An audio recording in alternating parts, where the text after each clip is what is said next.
Hey guys, tonight we're going to travel back, way back to ancient Mesopotamia, where the first scribes began their long, ink-free, clay-covered careers. Picture it. The air is warm, the riverbanks smell of damp reeds, and every surface seems to be coated in a thin layer of dust that no broom has ever conquered. You're standing in the middle of a bustling settlement, a few thousand years before Netflix, before pizza delivery, before even the idea of socks as we know them. You're here to learn what it felt like to live the life of a Babylonian scribe. Spoiler: it's a lot less glamorous than it sounds, and you probably wouldn't survive the first week, unless you really enjoy clay dust permanently embedded in your fingernails. So, before you get comfortable, take a moment to like the video and subscribe, but only if you genuinely enjoy what I do here. And if you're feeling generous, drop your location and local time down in the comments. I love knowing where everyone is listening from. Now, dim the lights, maybe turn on a fan for that soft background hum, and let's ease into tonight's journey together. You start by squinting against the early morning sun, which is already bouncing off the mud brick walls around you. The Tigris and Euphrates rivers are never far, which means the air carries that earthy, watery smell of silt. Somewhere in the distance, a goat is bleating in a voice that sounds suspiciously like your uncle calling you for dinner. You brush it off and step into the dusty streets of Babylon. Or, depending on the century, perhaps Ur or Uruk. Cities here have a knack for springing up and collapsing like sandcastles at high tide. The first thing you notice about scribes is their status. They aren't kings, priests, or warriors, but they hold a quiet power. When the king wants a law recorded, it's the scribe who presses it into clay. When a merchant lends a sack of barley to a neighbor, it's the scribe who notes it down, ensuring nobody forgets later. Historians still argue whether scribes were respected more for their brains or resented for their nitpicky attention to detail. Imagine being the ancient equivalent of that one co-worker who insists on correcting everyone's grammar in emails. The main tool of your trade is not a pen, not ink, but clay. Endless clay. You dig it up, knead it until it's pliable, and flatten it into small, palm-sized tablets.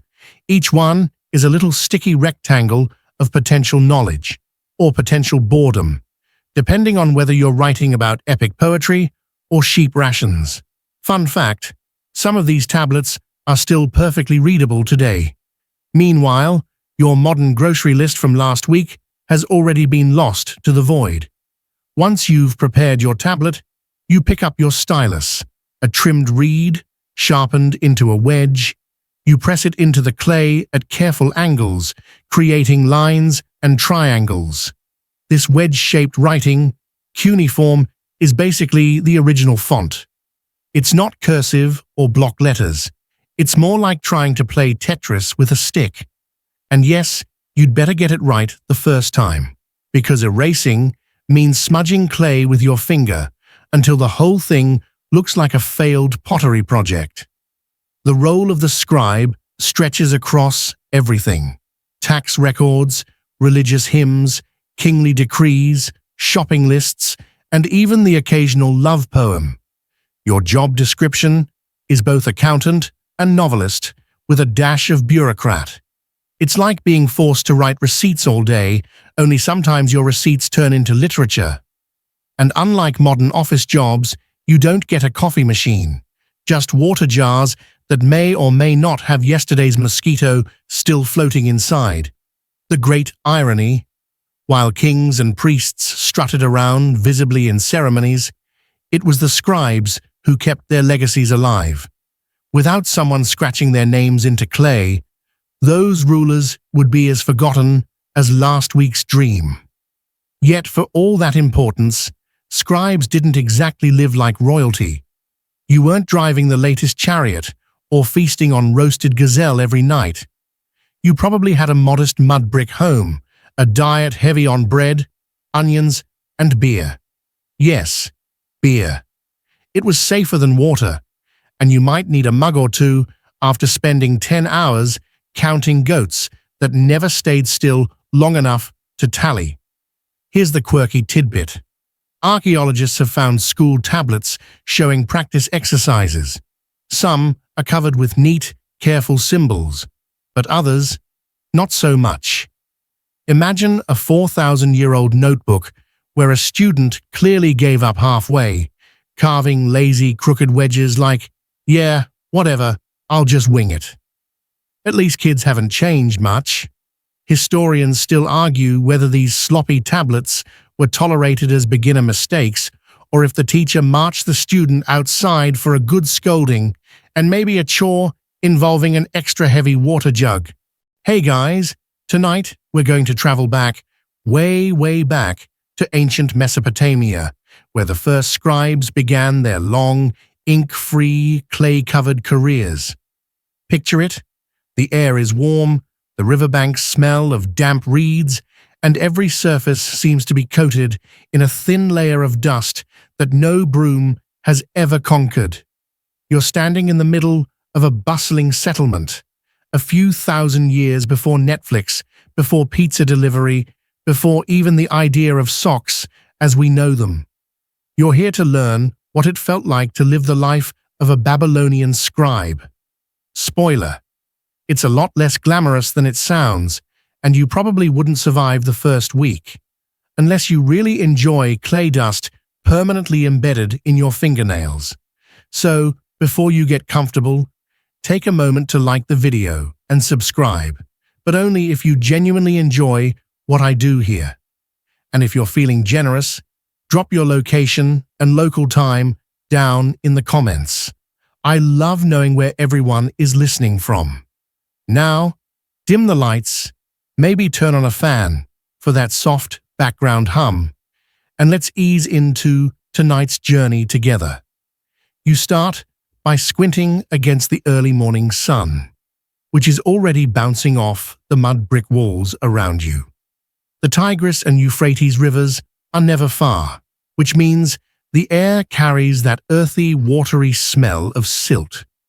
Somewhere in the distance, a goat is bleating in a voice that sounds suspiciously like your uncle calling you for dinner. You brush it off and step into the dusty streets of Babylon. Or, depending on the century, perhaps Ur or Uruk. Cities here have a knack for springing up and collapsing like sandcastles at high tide. The first thing you notice about scribes is their status. They aren't kings, priests, or warriors, but they hold a quiet power. When the king wants a law recorded, it's the scribe who presses it into clay. When a merchant lends a sack of barley to a neighbor, it's the scribe who notes it down, ensuring nobody forgets later. Historians still argue whether scribes were respected more for their brains or resented for their nitpicky attention to detail. Imagine being the ancient equivalent of that one co-worker who insists on correcting everyone's grammar in emails. The main tool of your trade is not a pen, not ink, but clay. Endless clay. You dig it up, knead it until it's pliable, and flatten it into small, palm-sized tablets. Each one is a little sticky rectangle of potential knowledge, or potential boredom, depending on whether you're writing about epic poetry or sheep rations. Fun fact, some of these tablets are still perfectly readable today. Meanwhile, your modern grocery list from last week has already been lost to the void. Once you've prepared your tablet, you pick up your stylus, a trimmed reed, sharpened into a wedge. You press it into the clay at careful angles, creating lines and triangles. This wedge-shaped writing, cuneiform, is basically the original font. It's not cursive or block letters. It's more like trying to play Tetris with a stick. And yes, you'd better get it right the first time, because erasing means smudging clay with your finger until the whole thing looks like a failed pottery project. The role of the scribe stretches across everything: tax records, religious hymns, kingly decrees, shopping lists, and even the occasional love poem. Your job description is both accountant and novelist, with a dash of bureaucrat. It's like being forced to write receipts all day, only sometimes your receipts turn into literature. And unlike modern office jobs, you don't get a coffee machine, just water jars that may or may not have yesterday's mosquito still floating inside. The great irony: while kings and priests strutted around visibly in ceremonies, it was the scribes who kept their legacies alive. Without someone scratching their names into clay, those rulers would be as forgotten as last week's dream. Yet for all that importance, scribes didn't exactly live like royalty. You weren't driving the latest chariot or feasting on roasted gazelle every night. You probably had a modest mud brick home, a diet heavy on bread, onions, and beer. Yes, beer. It was safer than water, and you might need a mug or two after spending 10 hours counting goats that never stayed still long enough to tally. Here's the quirky tidbit. Archaeologists have found school tablets showing practice exercises. Some are covered with neat, careful symbols, but others, not so much. Imagine a 4,000-year-old notebook where a student clearly gave up halfway, carving lazy, crooked wedges like, "Yeah, whatever, I'll just wing it." At least kids haven't changed much. Historians still argue whether these sloppy tablets were tolerated as beginner mistakes, or if the teacher marched the student outside for a good scolding and maybe a chore involving an extra heavy water jug. You walk through a courtyard where other scribes sit hunched over, scratching away. The sound is faint but constant, the soft tap-tap of stylus into clay. It's oddly soothing, like rain hitting a window, except instead of raindrops, it's thousands of tiny triangles embedding themselves into human history. Every now and then, someone sighs deeply, stretches their back, and mutters something under their breath that you're glad you don't understand. Scribe humor is probably as bad as modern accounting jokes. As the sun climbs, you notice the way light glints off drying tablets laid out on racks. They'll be stored in temple archives, palace storerooms, or shoved under floorboards, waiting for some modern archaeologist to rediscover them millennia later.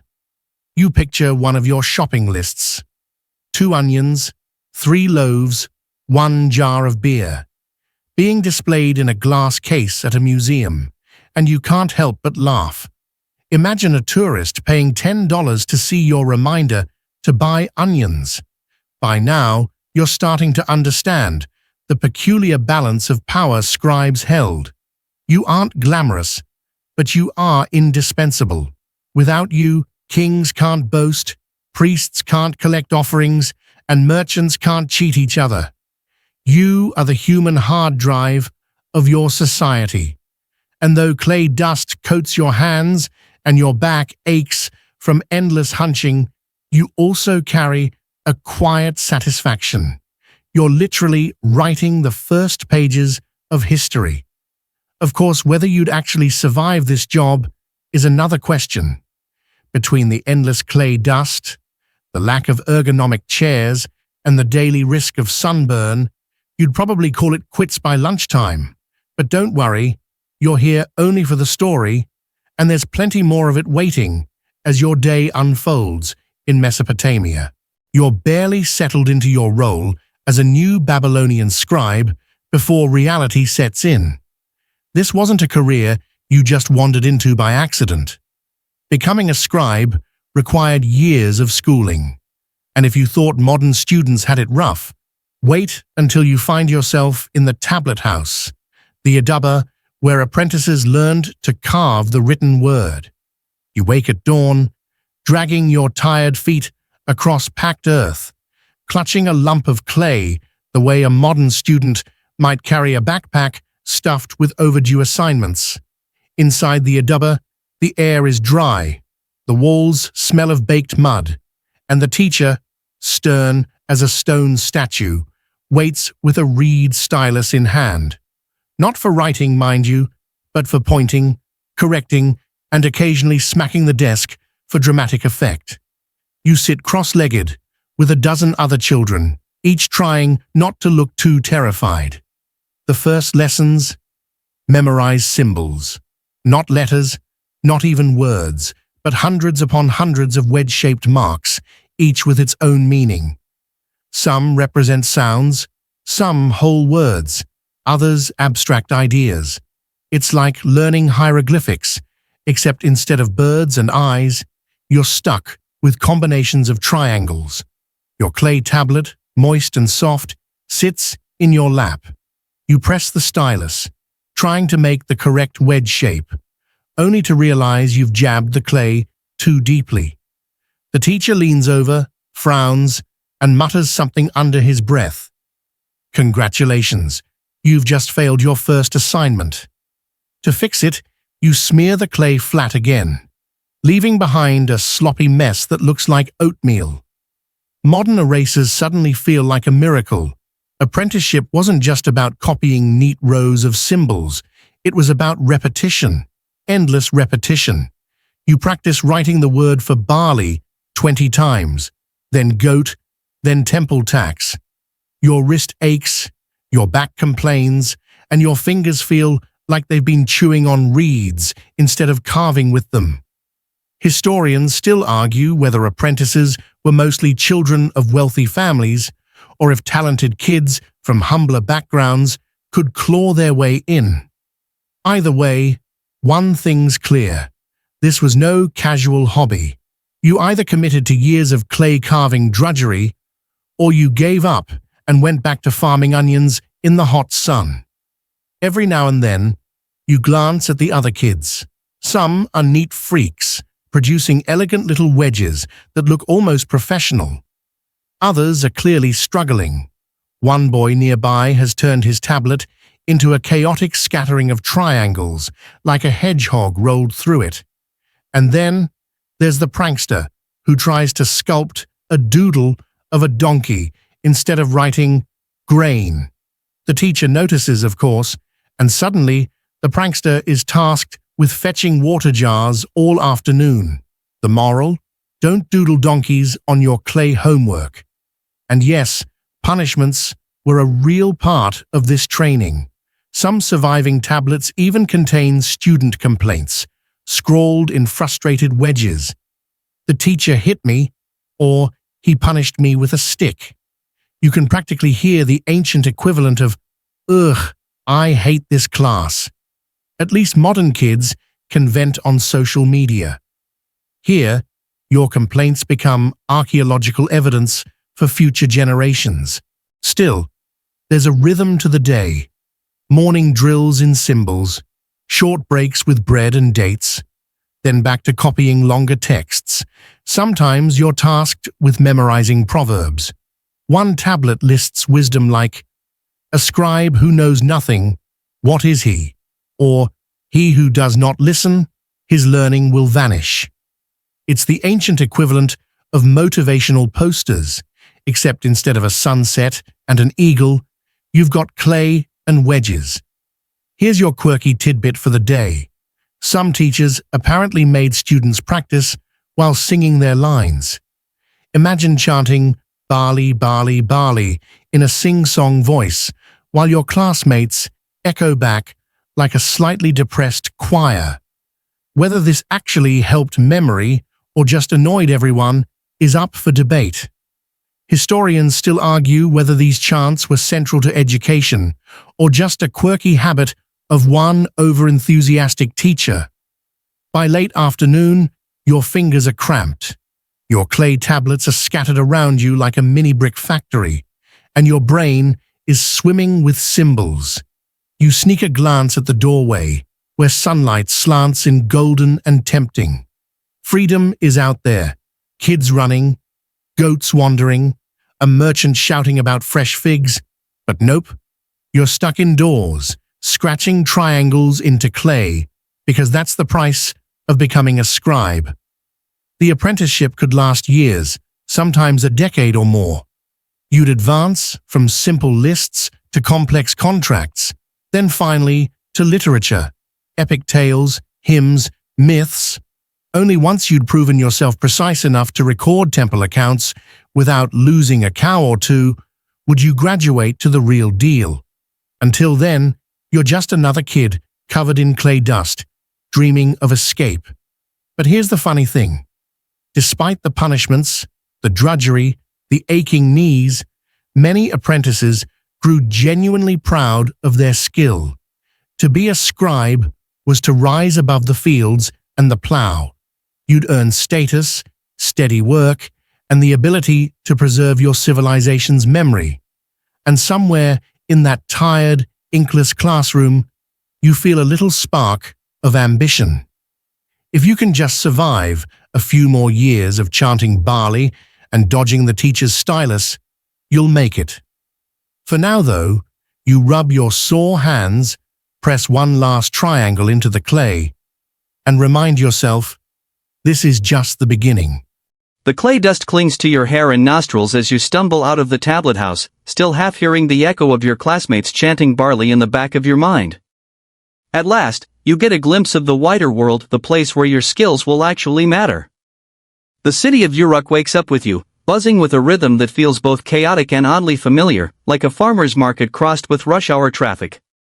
The morning begins before the sun even clears the horizon. You rise on a reed mat in your family's modest mud brick home. Your mother is already grinding grain with a heavy stone, the steady scrape echoing through the walls. The smell of baking bread drifts in, mingling with the tang of onions sizzling in a small clay pan. Breakfast isn't glamorous, mostly flatbread and watered beer, but it's hearty enough to fuel you through the day. You stretch, rub your stiff shoulders, and mentally prepare for another round of endless lists, tablets, and numbers. Stepping into the street, you're immediately hit by a wall of sound. Donkeys bray in protest as merchants load them with sacks of barley. Potters bang clay jars together, advertising their sturdiness by clanging them like drums. A baker shouts about fresh loaves, and a brewer tempts passers-by with frothy jars of beer. The air smells like a blend of yeast, manure, and smoke, an aroma that might make a modern visitor wrinkle their nose but to you just says, home. Your job as a junior scribe starts early. Today, you're stationed at the temple granary, where carts full of grain roll in from the countryside. Farmers arrive sweaty and dusty, leading donkeys with bulging saddlebags. Each delivery needs to be weighed, counted, and recorded, because heaven forbid anyone accidentally forgets how much grain they owe. You settle on a stool, spread a damp tablet across your lap, and begin the tedious but vital process of pressing wedges. The system is precise. Marks for numbers, marks for barley, marks for goats, marks for silver. It's like inventing spreadsheets, except you don't get autofill to copy the formulas down. You press wedge after wedge, listening to farmers argue with the overseer about whether that last basket was full or just a little light. One man insists the donkeys must have eaten some on the way, which sounds suspiciously convenient. You record the official number anyway. Scribes aren't here to play detective, just to make the record. Historians still argue whether scribes were completely impartial clerks or if they sometimes played favorites. Maybe you'd write down a generous total if the farmer slipped you a fig or two. Maybe not. Either way, the weight of responsibility rests in your clay-covered hands, and you can't help wondering whether one sloppy wedge could someday lead to a palace audit. By mid-morning, the sun is fierce. Sweat trickles down your back, clay tablets dry too fast in the heat, and your stylus keeps sticking. To keep focus, you chew absently on the end of your reed, the way a modern student gnaws a pencil. The taste is bitter, grassy, and not at all satisfying, but it beats nodding off in front of the overseer. You wonder if every scribe has teeth marks on their stylus or if it's just your nervous habit. As you work, the temple bell clangs, a heavy bronze ring that carries across the city.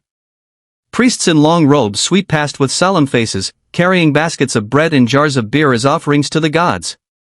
You pause for a moment, stylus hovering over clay, watching the procession.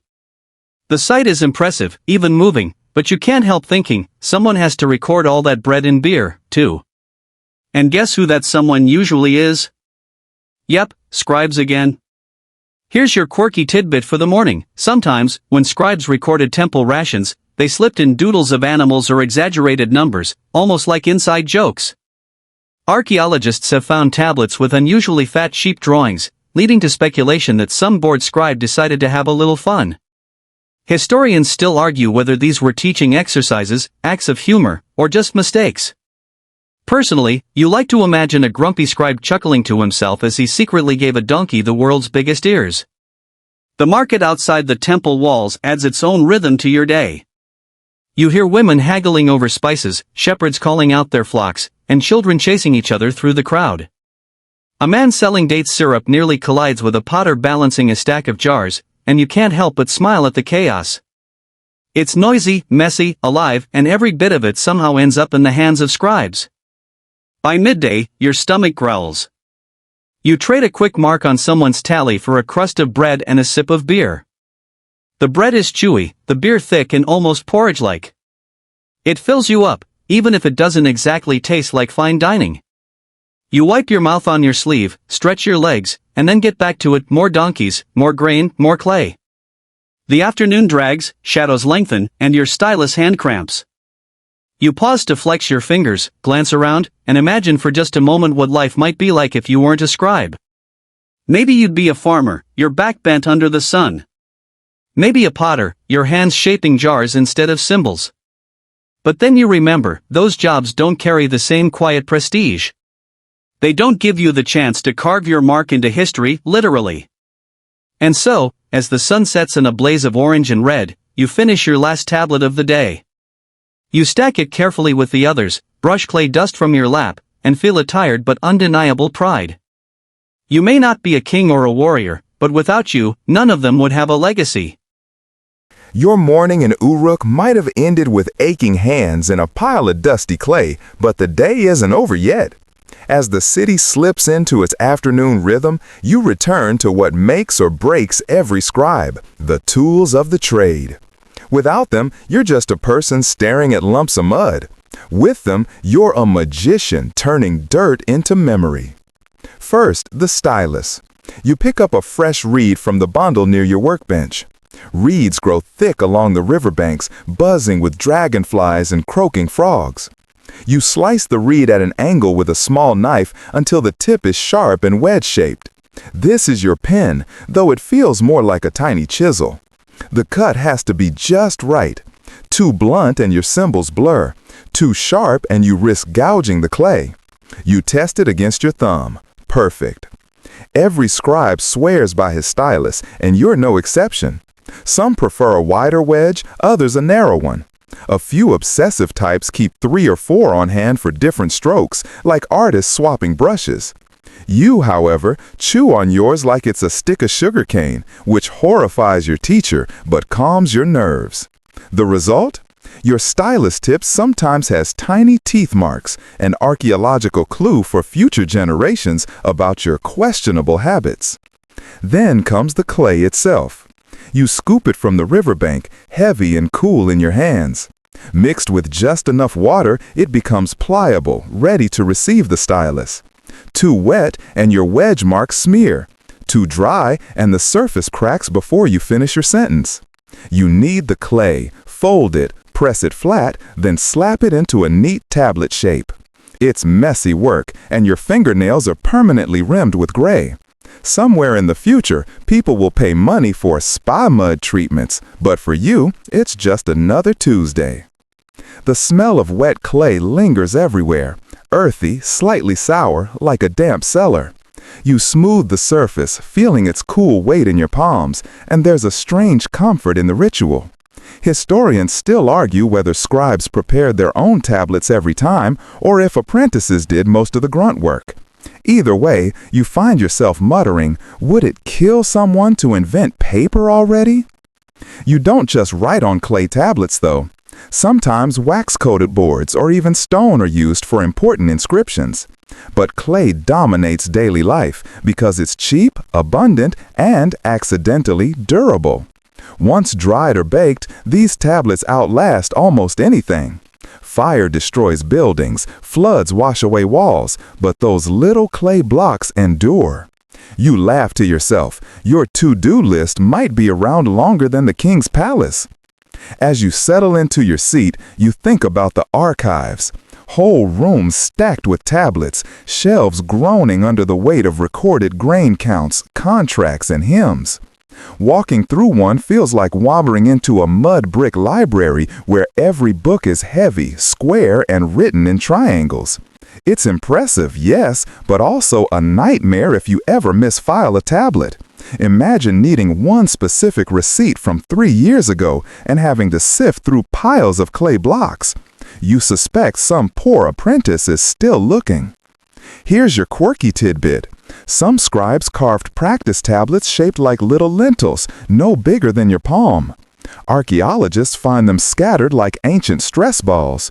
You imagine a student fiddling with one in class, tossing it in the air, then hastily scribbling on it when the teacher walks past. Historians still argue whether these mini tablets were genuine exercises or just toys. Either way, they'd fit neatly in your pocket if Mesopotamian tunics had pockets, which sadly they don't. The tools also shape your body. After years of pressing reeds into clay, your fingers develop calluses, your knuckles ache, and your posture becomes a permanent hunch. You rub your shoulders, trying to straighten your spine, but the relief never lasts. There's a joke among scribes. We write the laws that straighten others, but none that straighten us.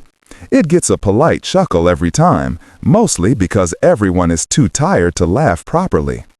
The sun dips lower, shadows linger across the workshop, and you're still at it, preparing tablets, sharpening reeds, carefully stacking your day's work. The steady rhythm of press, lift, becomes almost meditative. You slip into a trance, half aware of your surroundings, the drone of insects outside, the creak of a door, the faint laughter of children playing in the street. In that quiet repetition, you almost forget your aching back. Almost. Sometimes you wonder if anyone will ever read these tablets again. Will your neat wedge marks sit forgotten in a temple cellar? Or will someone centuries later find them, brush away the dust, and marvel at your perfect barley symbol? The thought both comforts and unnerves you. It's like whispering into the future with no idea who will listen. At last you read phrase, splitting into useless strands. You toss it aside with a sigh, grab another from the bundle, and sharpen it once more. Clay dust settles into the folds of your tunic, your fingers ache, and you can't help thinking, tomorrow you'll be right back here, doing it all again. Yet for all the monotony, there's a quiet satisfaction in mastering these tools, in bending earth and reed into the language of your world. The clay dust might be settling on your tunic, but the work of a scribe is only warming up. After all, you aren't carving triangles for the sheer joy of making your hands ache. Your job is the invisible engine that keeps the entire Babylonian economy ticking along. Without you, the flow of barley, silver, goats, and beer would dissolve into a chaos of who owes what. Imagine thousands of farmers shouting, "I paid already," at once, and you'll see why scribes are indispensable. Your morning starts at the counting house, a long hall beside the temple where the air smells of grain, sweat, and damp clay. Merchants shuffle in, carrying jars, baskets, and contracts. Some bring cattle, their hooves clopping on the stone floor. Others drag sacks of barley so heavy the seams split, leaving trails of golden grain across the floor like breadcrumbs to a very boring fairy tale. You sit cross-legged with a tablet on your lap, stylus ready. A merchant approaches, huffing from the weight of his goods, and you begin your dance of numbers. One mark for 10 goats, another for a jar of silver, another for barley. It's like juggling, except your balls are tiny wedges that could ruin a contract if angled wrong. Here's the mainstream fact. Mesopotamia basically invented accounting. Every contract, loan, and tax collection was meticulously tracked in cuneiform. That's right, before people wrote epic poetry or love letters, they wrote receipts. Humanity's first words weren't "I love you," but "You owe me 3 jars of beer." You scrawl carefully, the clay squishing slightly under your stylus when a debate breaks out nearby. A farmer insists his goats are healthier than average and should count for more. The overseer rolls his eyes, mutters something about "a goat is a goat," and you suppress a chuckle. You just write down the number. Nobody asked for your opinion. Still, it amuses you that the ancient equivalent of "my car is worth more than the trade-in value" existed millennia ago. Not every record is dull, though. Some tablets list elaborate trade routes, merchants shipping lapis lazuli from Afghanistan, cedar wood from Lebanon, or copper from Oman. You feel a thrill at the idea that your wedges connect distant lands, like the world's first global spreadsheet. Historians still argue whether scribes truly understood the vast networks they recorded, or if they were just writing down numbers without grasping the bigger picture. But sitting there, pressing neat triangles into clay, you like to think you're part of something larger than yourself. Then there are the loans. Oh, the loans. A farmer borrows seed grain in spring, promising to repay after the harvest. You note the terms: interest at 1/3, due after so many months. If the harvest fails, well, let's just say the debtor might spend more time hoeing the temple fields than his own. You wonder how many lives hinged on the neatness of your wedges. One crooked symbol and someone could owe 3 goats instead of 2. No pressure. Quirky tidbit. Some tablets survive with what look like doodles of tally marks scratched into the margins, possibly by scribes double-checking their math. Imagine the first accountant scribbling, "Does this add up?" next to a loan contract. You grin at the thought.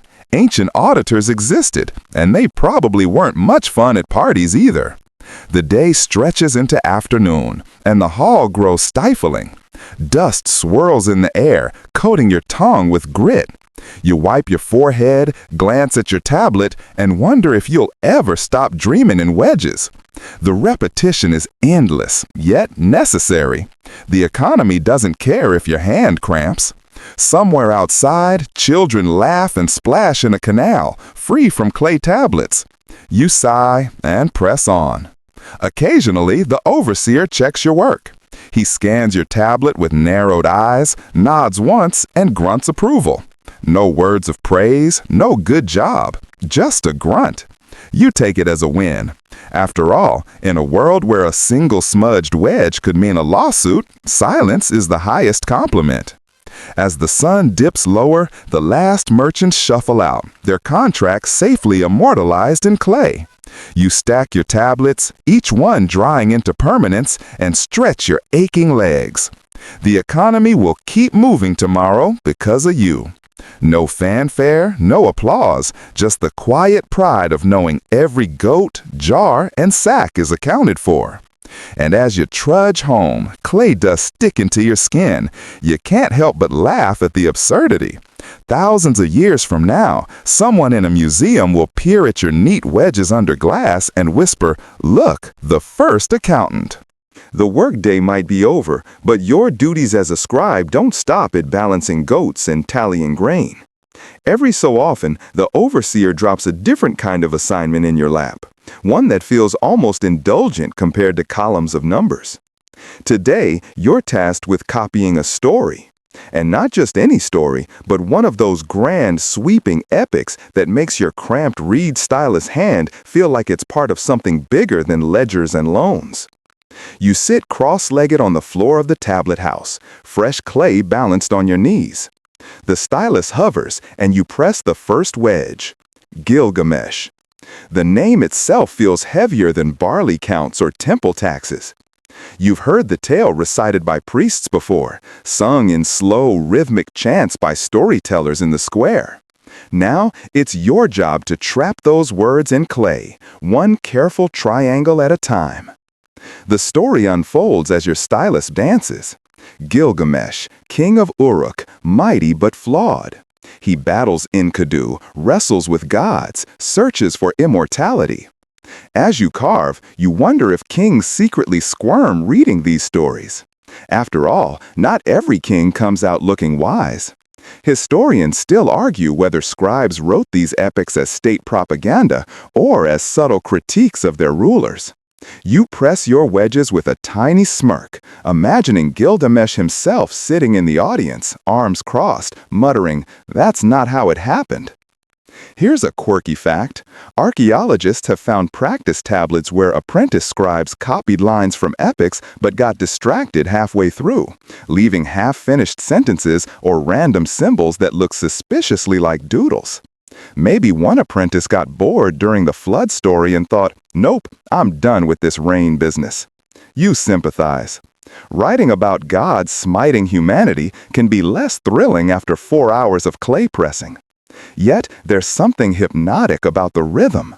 Line after line, you feel yourself pulled into the tale, as though the wedges themselves are whispering. Your stylus taps against clay in steady beats, like a drum accompanying the narrative. Outside, donkeys bray, children laugh, merchants argue. But inside the tablet house, you're in the cedar forests with Gilgamesh, battling the great Humbaba. The best part? Every so often, the story sneaks in a detail so mundane it makes you laugh. Lists of gifts to gods, descriptions of banquets, or how many jars of beer were consumed after a battle. You pause, chuckling softly, because even in legends, it always comes back to food and drink. Maybe humanity hasn't changed that much after all.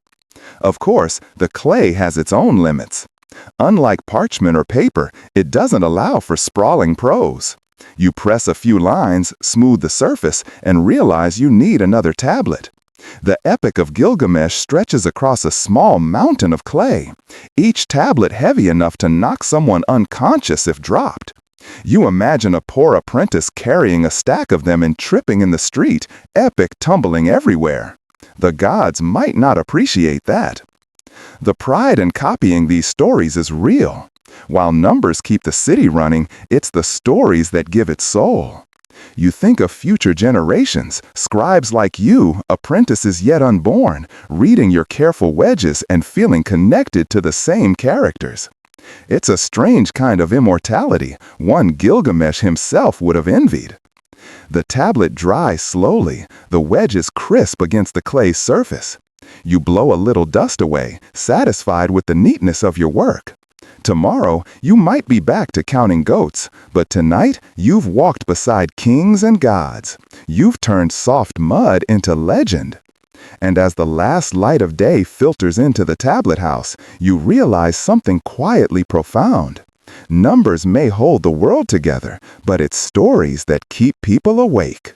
Or, in your case, gently send them to sleep. After the intensity of palace and temple work, it's a relief to spend a day in the marketplace, observing the ebb and flow of ordinary life. You stroll through narrow streets where vendors call out their wares, baskets of figs, jars of date syrup, coils of wool, and shiny clay pots stacked precariously like miniature towers. The smell of fresh bread mixes with the tang of fish from the river, and the occasional clatter of a donkey cart makes you flinch, wishing the roads were quieter. As a scribe, your role here is subtle but crucial. You aren't just observing, you're counting, recording, and ensuring the city's economy hums. You jot down the number of goats sold, barrels of beer traded, and bundles of grain moved from one stall to another. Your wedge marks flow smoothly into clay tablets, almost like musical notation. Historians still argue whether scribes in marketplaces acted purely as recorders or sometimes influenced trades with small adjustments, favoring friends or family. You secretly hope your numbers are impartial, but you can't resist adding a tiny flourish, a wedge shaped like a little goat, just for fun. The sights and sounds are a sensory feast. Children run barefoot between stalls, chasing stray chickens, their laughter mingling with the calls of hawkers advertising herbs, spices, and the occasional exotic fruit. You smell roasted onions sizzling over small fires and the sweet, sticky aroma of date cakes. Occasionally, a vendor waves a coin at you, trying to distract you from your tally. You shake your head, stylus in hand, amused. You may be in the middle of trade, but the temptation of bribes seems universal, even in 2000 BCE. Quirky tidbit: some tablets show scribes doodling caricatures of unruly customers, small goat-like figures with exaggerated ears, or men with absurdly large hats. You imagine your ancient counterpart snickering under his breath, thinking, someday they'll dig this up and wonder what it means. Historians still argue whether these sketches were mere boredom or subtle social commentary. You like to believe they were a bit of humor to keep the day light. You navigate past merchants bartering for cloth, sometimes stopping to note weights and measures. Scales clink and the occasional fruit topples from a basket, rolling underfoot. The rhythm of this space is different from the palace or temple. It's messy, vibrant, unpredictable. And yet, even here, scribes maintain the invisible thread of order, connecting buyers, sellers, and officials through precise records. Occasionally, you pause to watch artisans at work, potters spinning their wheels, blacksmiths hammering molten metal, and weavers threading intricate patterns. You imagine the clay of your tablets capturing their labor, silently acknowledging their craft alongside yours. You scribble a few lines for the unusual transactions, a rare copper ingot changing hands, a basket of imported figs, and think about the long chain of human effort that leads to this bustling market scene. By afternoon, the sun has warmed the narrow streets, and the smell of roasted grain and sweat fills the air. Merchants shout, children shriek, and donkeys bray as if in chorus. You carefully finish your tallies, stack the tablets, and glance at the crowd. Each wedge is a record of life, small but significant, a way to hold the chaos at bay. As you leave the marketplace, tablets clutched to your chest, you notice the shadows stretching long and thin across the streets. You can hear a distant lute playing, and someone is singing a melody about gods and kings. For a moment, you imagine yourself in a different city, a different century, performing the same work, preserving the rhythm of life in wedge-shaped script. You shake your head, smiling at the timelessness of it all, and trudge home, clay dust stubbornly sticking to your tunic. After the bustle of the marketplace, you shift focus to an aspect of daily life that is both practical and peculiar: medicine and remedies. You sit at a low wooden bench in the corner of the temple, where small jars and clay tablets line the shelves like a chaotic library of cures. The smell of herbs, dried roots, and animal fat hangs in the air, sharp and earthy. Today, your task is to copy medical lists, recording treatments, dosages, and the occasional charm intended to ward off illness. Your stylus hovers over the clay as you begin with the mainstream facts.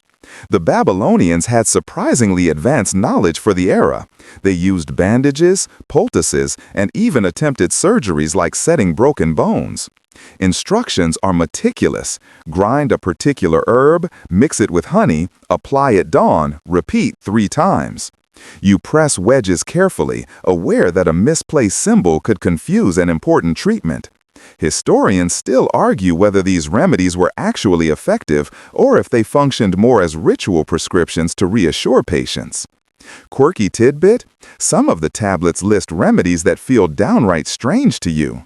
A concoction for headaches calls for a mixture of onions, crocodile dung, and a whisper of incantation. You grimace slightly, imagining the smell, and then shake your head with a smile, thinking, well, at least they were inventive. Despite the oddity, these prescriptions reveal a society deeply concerned with health and well-being, blending observation with superstition in ways that seem almost charmingly human. You notice a small group of apprentices nearby, practicing the spelling of ingredients while mimicking the gestures of a healer. One of them accidentally flings powdered herb onto a tablet, smudging a perfect row of wedges. The teacher sighs, sighing echoed by all the scribes present, and the young apprentice mutters an apology under his breath. You chuckle softly, recalling your own mistakes from years past. As the day continues, you copy lists of symptoms and remedies: fever, toothache, rashes, stomach pain. Some instructions involve massages or hot compresses. Others are purely magical, relying on chants, incantations, and ritual objects. There is a rhythm to the recording. Repetition lulls you into a gentle focus, almost like meditation. You press wedge after wedge, sometimes pausing to inhale the earthy aroma of dried herbs. Outside, the city carries on.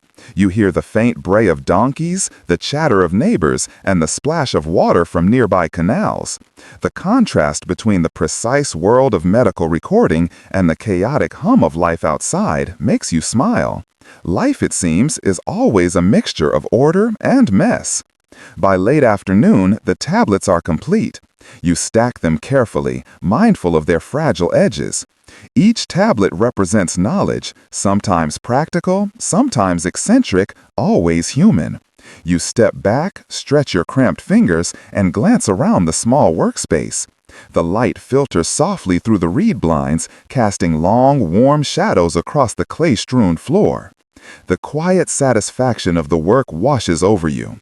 Tomorrow, you'll be back to counting grain or recording contracts, but today, you have preserved a small piece of Babylonian healing, blending observation, superstition, and human ingenuity in wedge-shaped permanence. You tuck your stylus away and step outside, the warm breeze brushing against your clay-stained tunic. You inhale, thinking of the smells, the sounds, the bustling city, and feel a profound connection to the tiny, persistent details that make life and history so vividly enduring. You might think that recording rituals and temple offerings is the peak of a scribe's responsibility, but your work also extends deep into politics and law. As the afternoon sun fades, you're summoned to the palace archives to copy decrees, contracts, and legal rulings. You trudge along narrow streets, clay dust coating your sandals, and pass merchants closing their stalls and children chasing stray goats.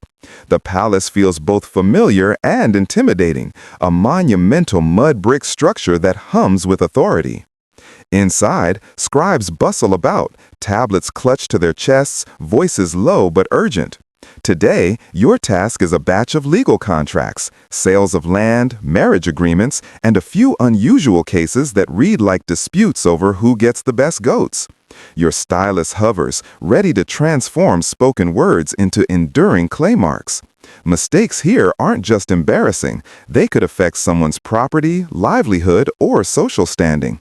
Historians still argue whether scribes had discretion in interpreting ambiguous decrees or if they merely acted as impartial recorders.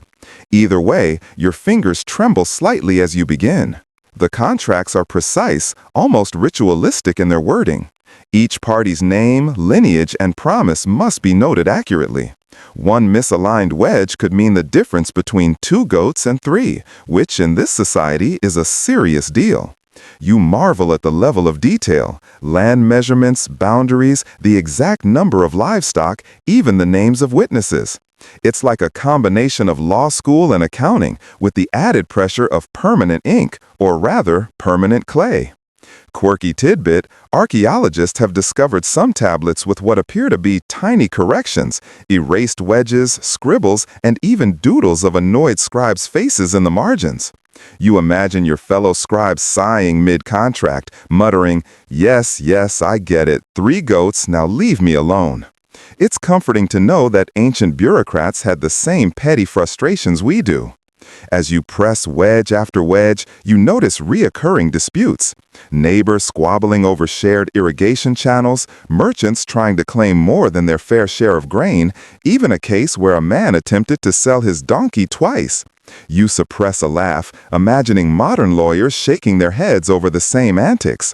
The palace archivists glance at your work, frown at a misaligned mark, and grunt in approval. That's the closest you'll get to a compliment today. Politics isn't limited to contracts, of course. Kings issue edicts on tax rates, festival dates, or military levies, and scribes are the conduit. You copy these decrees with precision, feeling the weight of authority in every wedge. Miswriting could lead to misunderstandings, riots, or worse. You pause, imagining a confused farmer reading an incorrect tax tablet and throwing his barley into the river in protest. While you write, you notice the smell of ink lamps burning nearby and the distant clatter of guards pacing. The air is tense but rhythmic, like a quiet orchestra of administration. You trace each wedge slowly, savoring the tactile satisfaction while remaining acutely aware that this is history in motion. By evening, your stack of completed tablets grows tall, each one a permanent testament to disputes, resolutions, and social order. You feel a quiet pride. Without scribes, kings could issue decrees into a void, contracts would dissolve into arguments, and civilization would be a messy, unrecorded chaos. You brush your hands off, noting that tomorrow you'll return to this same room, same stylus, same clay, continuing the delicate balance of law, politics, and memory.